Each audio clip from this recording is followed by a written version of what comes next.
work. You'll find a way. This question is more based on your experience and your expertise. What is your observation for what happened in Maui? They said it was a hurricane coming in, and the winds picked up, and it started a fire. What was the name of those winds? One thing about Marshall is he doesn't speak in regular winds. So it's funny, somebody said, was that the Pineapple Express? I'm like, well, no, because that goes the other direction and heads toward California. This was actually, so there are 3 storms in the Pacific right now. They're, what are they? Fernanda, Greg, and Hillary. So Greg is the one that is farthest to the west right now, and is the one that's been driving the winds over Hawaii.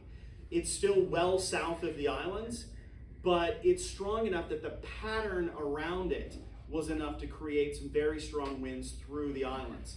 So the strong winds, it appears, brought down a power line, caused a spark, and then started a fire.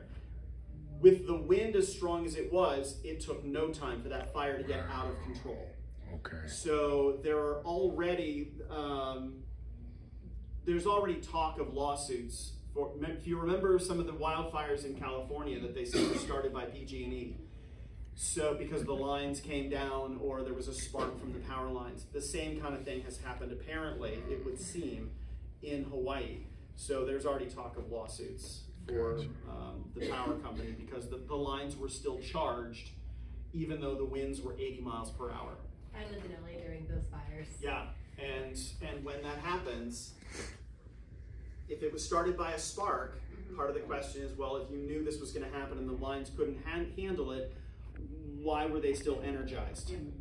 So if you're the power company, you got some explaining to do, but also some decision making, because if you need to decharge those lines, who loses power? And how do you decide that? And how many hospitals are on that line? You know, I mean, there's a lot, you can't just stop the power.